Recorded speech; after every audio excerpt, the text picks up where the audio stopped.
We acknowledge the Honorable Roosevelt. Yes, very striking hats. Happy, was it Creole Friday and Chapel Pie Day to everyone.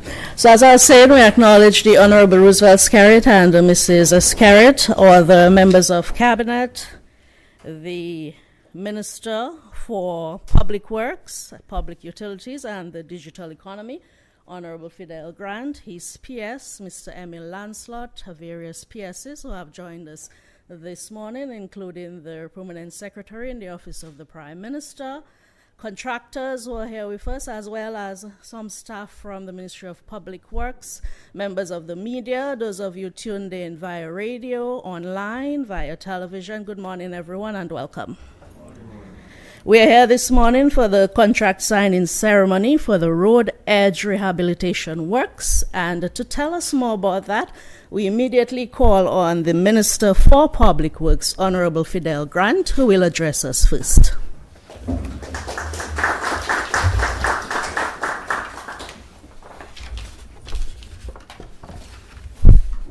Thank you, Madam Chair.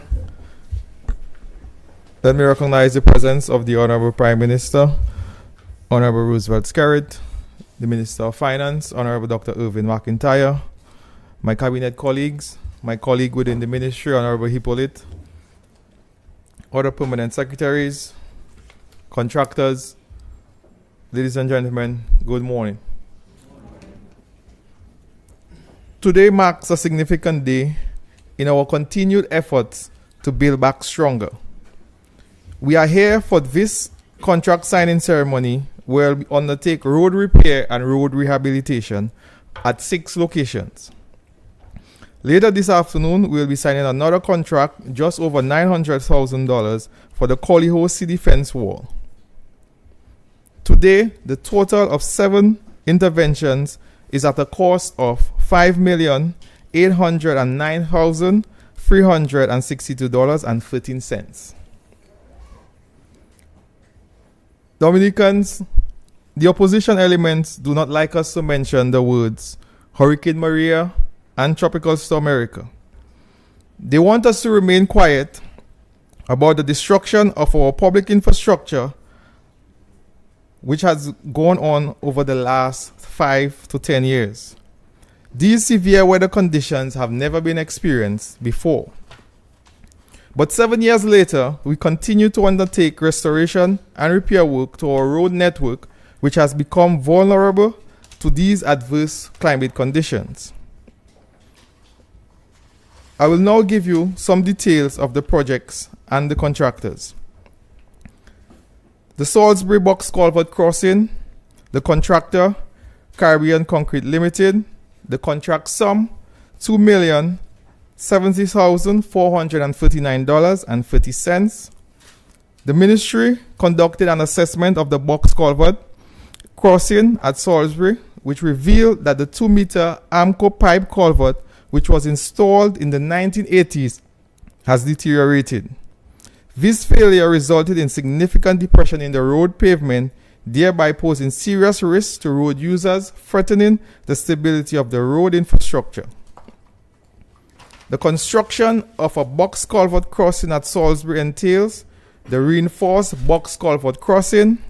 This includes the demolition of the existing crossing in 2 parts. Rehabilitative works will be done 1 lane at a time to allow for the flow of traffic. Additional works include the reinstatement of a 40-meter asphalt pavement roadway and guardrails to ensure safety. Intervention number 2, the St. Joe Box Crossing, the contractor, IAH Services, the contract sum, $858,490.53. Following an investigation on the box culvert crossing at the Isaiah Thomas Secondary School, it recognized that there was a critical infrastructure failure. The culvert outlet had collapsed. The project involves the demolition of the existing 20-meter circular culvert and the construction of a new 20-meter box culvert measuring 1.6 meter by 1.65 meter, which is designed to handle the future hydraulic loads. The inlet will be reinforced with concrete with a catchment pit 9.73 meters in length. To mitigate further undermining of the outlet, there will be a 0.35 meter long wall, 6 meters high, with an integrated spillway which will be installed. These design elements will enhance the structural integrity and ensure the long-term sustainability considering the specific hydraulic and environmental conditions of the site. Intervention number 3. The contractor John Elvis Sabroch. The contract sum $530,000, $535.25. The EO Leblanc Highway experienced failure along the stretch of road, but significant damage was seen in the Bioche area. This triggered a shallow landslide which compromised the stability of the road shoulder. The construction of an 18-meter long retaining wall with a 4 meters, which is 4 meters high, with a base of 3.3 meters, is divided into 3 6-meter sections.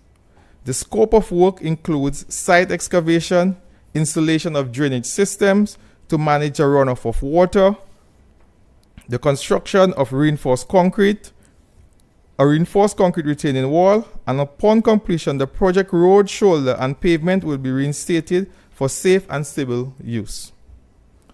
Intervention number 4. Bells road edge failure. For those of us who are familiar with Bells, that is just above the primary school area. The contractor, Green Rods Demolition and Construction, Inc. The contract sum, $860,619.75. We experienced road edge failure during the passage of the recent storms, and this is a critical area for those of us who travel to the Douglas Charles Airport. The project involves the construction of a 42-meter long, 6-meter high reinforced concrete retaining wall, which is divided into 6 sections. To stabilize the road shoulder. It also entails the construction of a 66-meter slipper drain, which will be installed adjacent to the retaining wall to channel runoff water into the existing culvert to prevent future erosion. The project includes the unblocking of a 1.2-meter culvert, which is located 75 meters from the road edge failure, the restoration of proper water flow, and the prevention of future blockage. The work will include excavation, drainage installation, construction of a retaining wall, reinstatement of the road shoulder and pavement. Traffic management and safety measures will be implemented to minimize the disruption during the work. Intervention number 5. The contractor, George Trucking and Excavating Services. The contract sum, $446,000, $608.08. The project involves the construction of a 5-meter wall, 24 meters long retaining wall divided into 4 6-meter sections. The retaining wall will stabilize the road shoulder and prevent further degradation of the highway. The scope of works include the site excavation, installation of drainage, an erosion control system, and the construction of reinforced concrete walls. Upon completion, the road shoulder and pavement will be reinstated. The project also entails safety measures to include traffic management and signage to minimize any disruption. Intervention number 6 is the St. Joe Hillsborough Layo crossing, which is a culvert on your way to the Hillsborough Gardens Estate. We'll continue with the clearing of the debris along the highway, as well as earth during movements. The culvert is 9.2 meters long. The contractor, Francis Joseph. The contract sum, $126,000. At this time, I want to highlight and stress that all the 7 interventions will be carried out by our local contractors and locally owned companies. Surely, ladies and gentlemen, this government is confident has confidence in our local contractors. But most importantly, we are committed to our local contractors and the business industry. The government and the ministry has placed emphasis on the safety of our road users. I would like to urge the contractors on the E.O. Leblanc Highway as well as the Nicholas Liverpool Highway to make safety of your workers a priority, but also the road users. Please ensure that your equipment is packed properly when not in use and signage is placed for road users both in the day and in the night. Annually, the ministry carries out road maintenance, and currently we have 5 crews across the country involved in road patching. As we would have all seen, Hurricane Beryl has caused significant damage to the Roseau Bayfront. In the coming day, we will conclude resurfacing of the entire bayfront at just over $2.7 million. This is a major roadway for our citizens, but it also forms part of our tourism product, in particular cruise tourism. Ladies and gentlemen, listeners, I took the time today to list the areas where the work will be undertaken and the names of the contractor, because it is important for us to understand that this is done by our very own Dominicans. I want to make a special plea to our young men and ask them to go to these contractors and ask for work. Start at a level that you can nurture your skill and talent and propel you to bigger opportunities. There is so much construction going on right now in the country. We are creating opportunities for you, our young people, to gain meaningful experience. But you, our young people, you must go out and grab a hold of these opportunities waiting on you. As I end, I would like to thank the Honorable Prime Minister, Roosevelt Skerrit, and the Honorable Dr. Irvin McIntyre, Minister of Finance, for the support and guidance provided during the execution of these contracts. I'd also like to thank the Permanent Secretary within the Ministry, Mr. Emil Lancelot, as well as the CTO, Mr. Shaka Dangaben, for all their efforts in the preparation of these contracts. We look forward to successful completion. I thank you.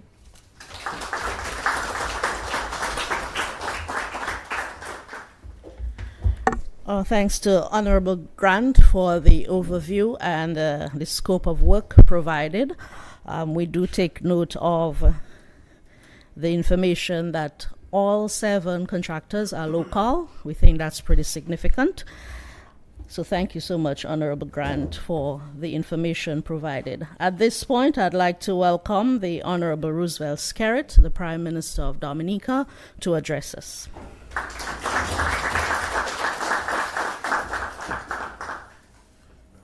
Thank you very much. Let me recognize the Minister for Public Works, Honorable Fidel Grant, my other cabinet colleagues present, the Permanent Secretary in the Ministry of Public Works, ladies and gentlemen, contractors, everybody, good morning, good afternoon. I'm very happy to be here that we finally come to the point of signing the contracts for these 7 important interventions. We will see work started almost immediately on those interventions. As the Minister indicated, these are 7 interventions, and of course this afternoon we go to Corleo for the signing of another contract for a section of the river retaining wall to protect the homes above the Zetma shop in Corleo. But our mission is to enhance road safety across the country. As you know, this government has spent an enormous amount of money since we came into government on improving road network in Dominica. When I became Prime Minister, every single road in Dominica was in a poor state. And in many parts of the country, no roads existed.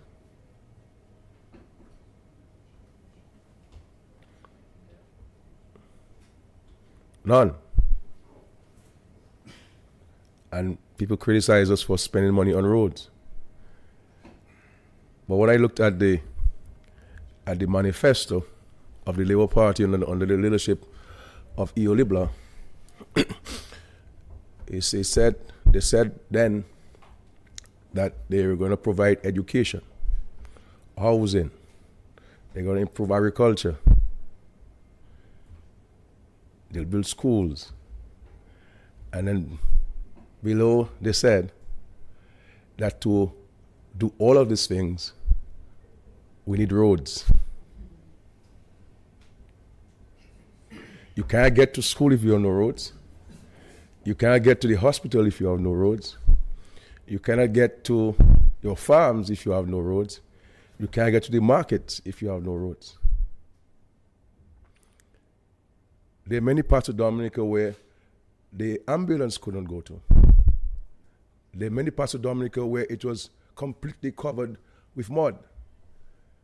The second town, Portsmouth, Zikak, in 2004, had clay, mud, going to the health center above the Benjamin's Park, close to my Rodney's house. To get from Roseau to the airport, you have to, if you're a Catholic, you have to be saying a rosary while you're driving. Because it is a treacherous state. To get from Portsmouth to Roseau, it's another story. Every single road was bad. In my own constituency, Leblanc cut some roads in 1973 and they were never paved until 2002 when I became the parliament.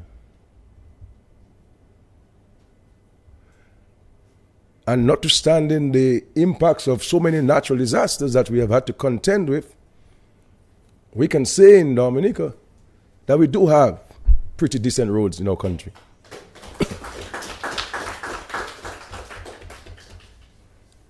And I understand why governments before us did not spend money on roads.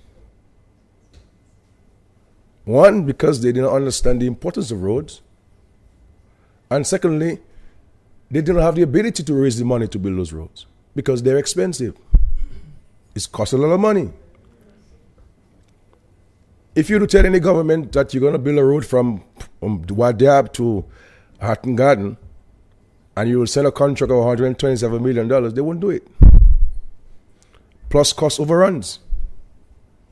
Redesigning this because of the storm in 2022, we realized that we had to redesign certain aspects of the road to address one of the observations that we had as a result of the freak storm in November 2022.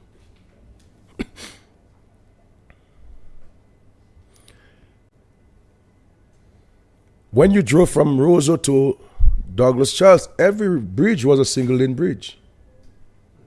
Now we all drive on these bridges, two-lane, and we take it for granted, but they were not there before I became Prime Minister. And see how many bridges that we have built in the city of Roseau. Access in and out of Roseau. When I became Prime Minister, we were in two. The East Leblanc Bridge and the one-lane West Bridge. In very poor condition. When I announced to the country that we're going to build a road across the stadium, everybody said it will never happen. It's impossible. How can you build a road there? And now we drive across the stadium on the bridge and onto Rose Street as if it was always there. And you know, we don't speak about those things because we don't, as a government, as a party, because we're here to work, we're here to serve. But it's important for us to remind the nation of those things because sometimes people tend to forget. And if we don't tell people the facts and remind them of the facts, then there'll be people who believe that Dominica was really, we were driving on Velvet Road. And so when Dominicans are complaining about a pothole, I agree with them why they complain. I know why they complain, because they're so accustomed of driving on smooth road that all of a sudden you have a pothole, scared what happened then. So I myself be able to say, anyway I see a pothole, I message the minister, I say, look, let's block this up quickly. If we don't asphalt, let's use concrete for the time being. Because we got so accustomed to this. You know, when you don't have water at your home, a pail of water is important, eh? But when water flows from the pipe, you leave the pipe, as soon as you go in, you soap in and you using a wash rag and so on, and pipe running. But when there's no water, you will bathe in a cup of water. And you're okay. We take things for granted. So I'm happy to be here this afternoon. We could have signed these contracts quietly, but we wanted to bring some attention to this. And and these monies are going to come. You get paid. Make sure you get paid on time, okay, Chris? And others. This money, every month, and we started during COVID time. Tell you how fiscally disciplined this government is and how responsible this government is. We started in COVID time, saving every month. We established a vulnerability reduction, risk reduction fund. And as difficult as things are globally, including Dominica, we have since 2022 saved $500,000 every month into that fund. And that's where we're taking this money now to do this. And there'll be many other interventions that we'll be doing as the weeks go by. A lot of water crossings, for example, from the Pocasset roundabout to the Tarish Street, the number of water crossings that we're going to be doing there, because we intend to resurface that entire roadway. But before you resurface the roadway, all of those water crossings must be replaced. And that's where you local contractors will come back in to do those for us. So we're going to be systematically removing all of these drums you see along the road in Dominica. We're going to systematically eliminate them. We're waiting for proposals from the Red Gully because there's some excavation that has to be done. And also this major bridge, the major retaining wall in Bells. That's the outstanding one we have to do. And we're waiting for some proposals from the Ministry of Public Works before we give consideration to a final approach to this. So we're systematically going to do this. So this is when I talk to the country about the importance of saving. I made reference to this some time ago, and I don't lecture people about what they do with their lives because I'm only sharing my sincere views to people. I don't lecture anybody about their lives, so people do what they want with their lives. This is a democracy, and you understand. But we have to have a better culture of saving, as small as it is. When you have money, 1 + 1 is 11. It will build up. And just by saving, we have a pretty decent fund that if something were to happen to us, as we've seen, that we can come in and get that fund and to create work and address the safety issues. You understand? And so this is what we're seeking to do here. I'm so happy to be here to see so many of you here, the contractors there, all diligent contractors, local contractors, who are going to do a decent job in quick time to the benefit of the road users and the citizens of Dominica. I want to thank the Minister for Public Works and, of course, the Minister of Finance and the PS of Public Works and the Financial Secretary and others who played their part and the CTO others who played their part in getting us here today to this. So you're going to see systematically we're going to be addressing a lot of those edge failures. We did that in Maho, as you said.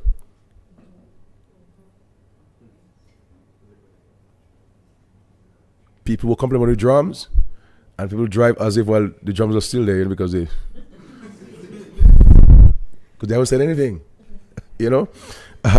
But this costs us some money. The minister mentioned on the Bayfront, with burial and the sea surge, over $2 million just to resurface it. But we have to do it because that's a major tourism area, and of course, it is an important street in our country. And patching it would not have sufficed. And so you have to do a complete resurfacing, which may very well be affected during the construction of the Rosal Enhancement Project. It's just like the road to Castlebrews. We built 5 new bridges, but in building those 5 new bridges, Divine, we had to do 5 temporary bridges at a cost to the project. Because we have to ensure people continue to get access to their homes and to schools and to church and to the credit unions and to the farms.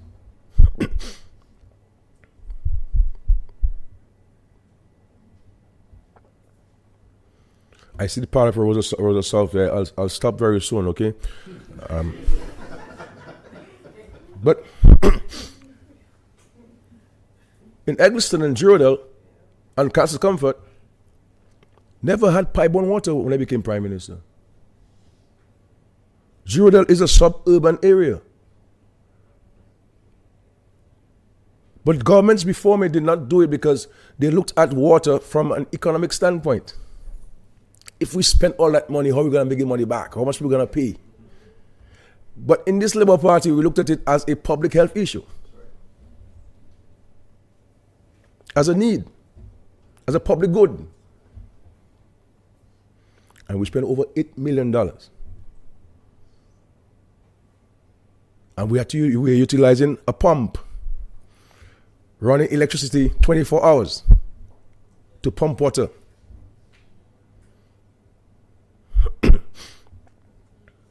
And I remember the landowners didn't want to sell it until I had to go and negotiate with them, and I went all the way down where we have the pump, to city lands.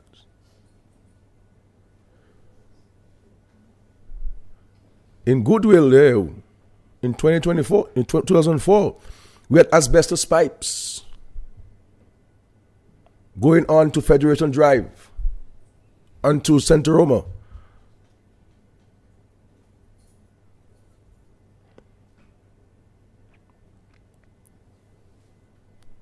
So when people want to talk about what this government has done, I mean, and that's what I'm talking about roads alone there, If I talk about other things, look now we're going to have a direct flight from New Jersey. When Dominica was closed at 3 o'clock in the afternoon, Christmas time, 4 o'clock dark, we closed. Since Labour came in, but night landing, flight at night, no, we're direct flights from Miami, direct flights from New Jersey. And mark my word, when this airport is completed, we not only have direct flights from Europe, but you'll see direct flights from China.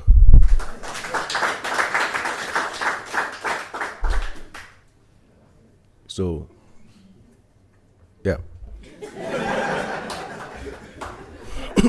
I have to say to you, in COVID, to save lives and to save livelihoods, and understand sometimes my emotion. So between Erica, and Maria, and COVID, we borrowed to respond to these shocks $637 million. For COVID alone, we borrowed $330 million to ensure that we save lives and livelihoods. Because we had to pay people's salaries or no money is coming into the treasury. Plus, we had to pay salaries of many private sector entities because they were going to lay off their workers. And I felt that when you have a difficult time, we have to ensure that the dignity of the human being is maintained, that he can put food on his table.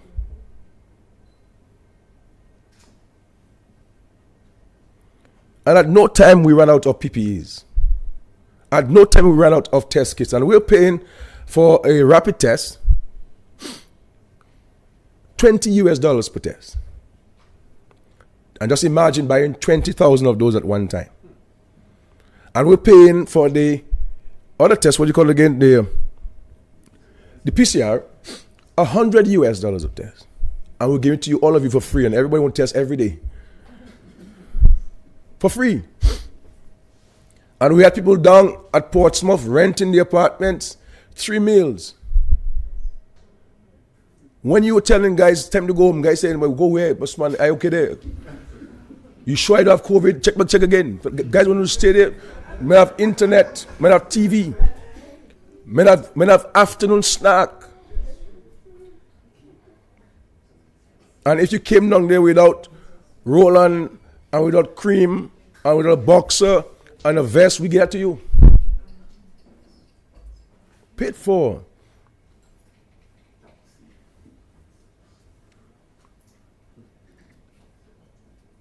and we had one of the best rates of recovery in the world. COVID. Best rates. We had a whole hospital running in Portsmouth. You could do anything with patients in Portsmouth. And so, notwithstanding all of these challenges, see where we are. We're building an international airport. And by the way, I'm inviting everybody to the official groundbreaking on November 9, 2024. You know, and I decided to delay the ground because, you know, groundbreaking is supposed to be done before you start work. But I felt that since Leblanc time, since Barron time, because Barron was the chief minister before Leblanc, they've talked about the international airport. And every government in the history of Dominica, both pre and post independence, have made an international airport the center of their development plan.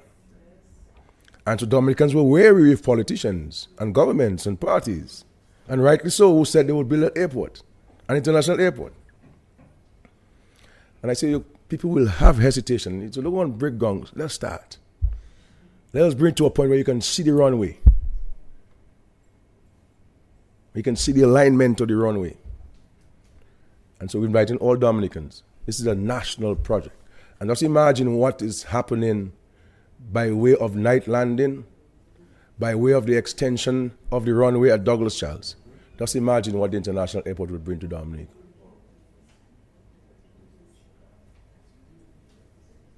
So we have many things to give thanks and give praise for. Many things. And that's what we need to do. You know, and of course tomorrow we have a party national council meeting, and I know the ministers are worried about whether he's going to come with a written speech or non-written speech and so on. So we'll see what happens tomorrow. But thank you very much for being here, everybody. I want to commend the contractors for your diligence, and we look forward to working with you on these interventions, but there are many other interventions that we come in, and I will give you the assurance that we're focusing absolutely entirely on local contractors for all of those interventions I've spoken about. So sharpen your tools and sharpen yourselves as we work together to continue to build our country. Thank you very much. Thank you, Prime Minister. Certainly a lot to look forward to, including that groundbreaking ceremony that the Prime Minister just announced, November 9. All of you tuned in. As the Prime Minister said, you are invited to participate. At this point, we will sign the contracts, and the Permanent Secretary will assist us with that.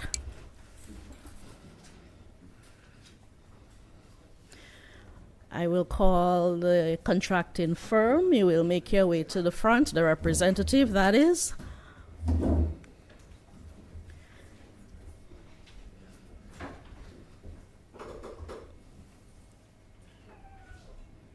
We begin with Green Rose Demolition Construction, Inc., responsible for the road rehabilitation retaining wall at Bells.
We move on to Elvis Sabroch, road rehabilitation retaining wall at Biosh.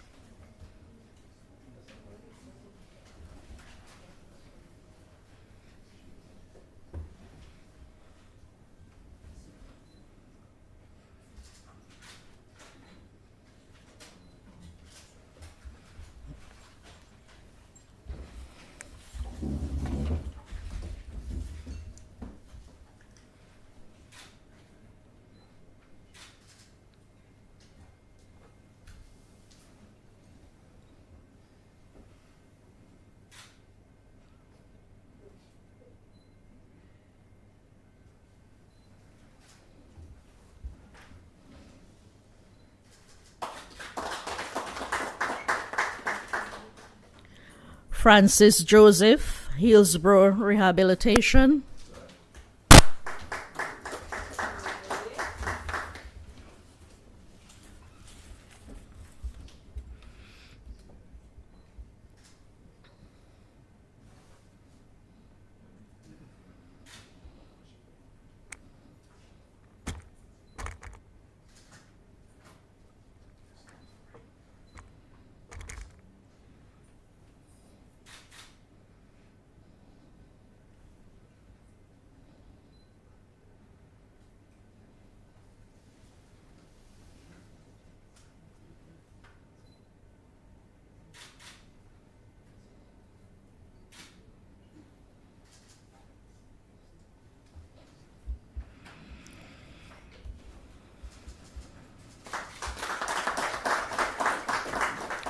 The representative of George Trucking and Excavation Services, responsible for road rehabilitation retaining wall at Penrice.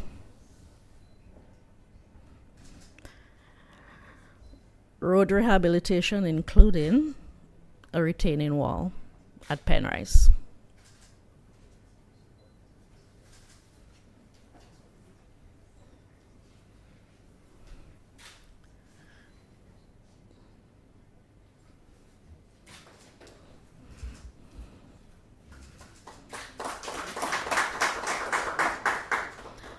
IAH Services to construct a box culvert crossing at St. Joseph.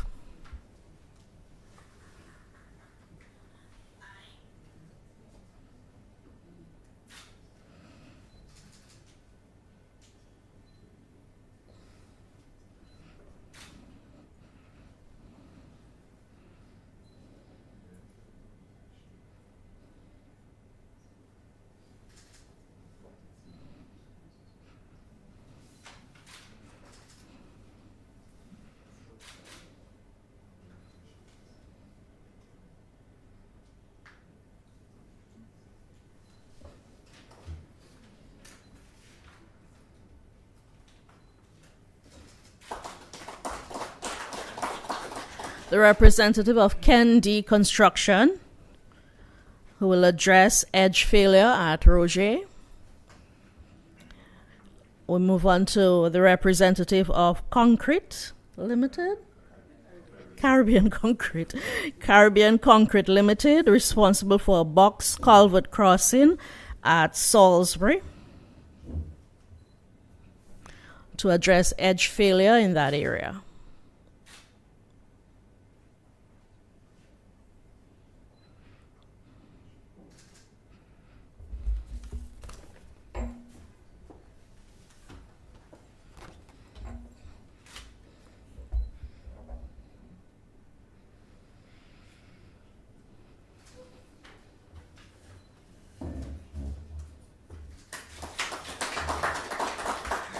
These are the 7 contractors who will engage in construction works totaling more than $5.5 million. Quite an injection into the construction sector, into the Dominican economy. And at this point, I call on the Permanent Secretary, Mr. Lancelot, to deliver a vote of thanks.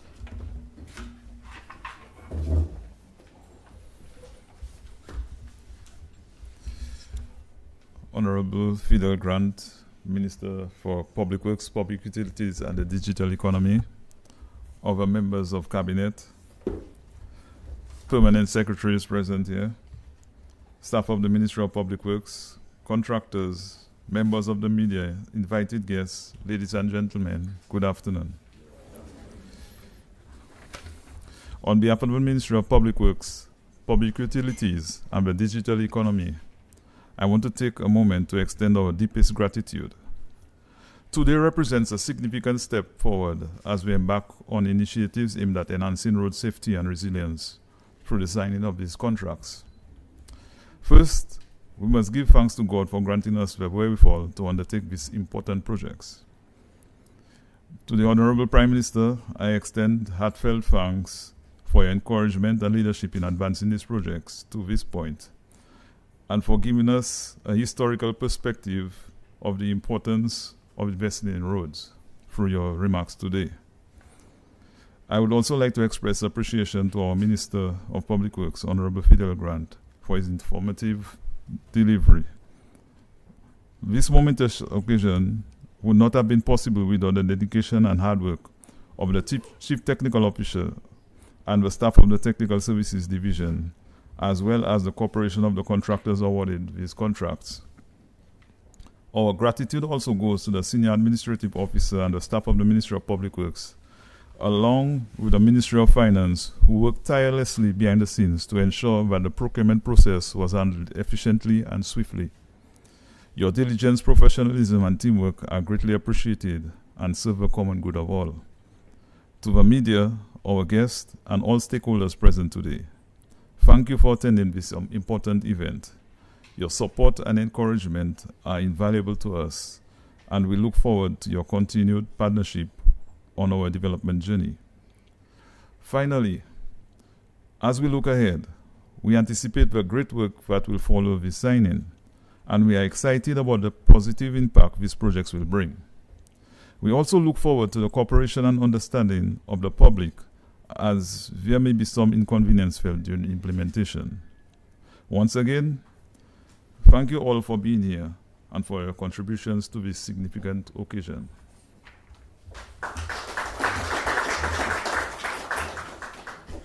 Well, thanks to P.S. Lancelot for such concise vote of thanks remarks. We thank you, sir, for your leadership and for organizing this event and being behind the one which takes place this afternoon at 4 p.m., as you heard from the Honorable Prime Minister, at the Collyho Basketball Court, where we will sign a contract for the river defense wall in Collyho. Those of you who live in the Collyho area, you are invited to attend. The others of you who can't, please join us live for that event. Thank you, everyone, for joining us. Have a good Friday.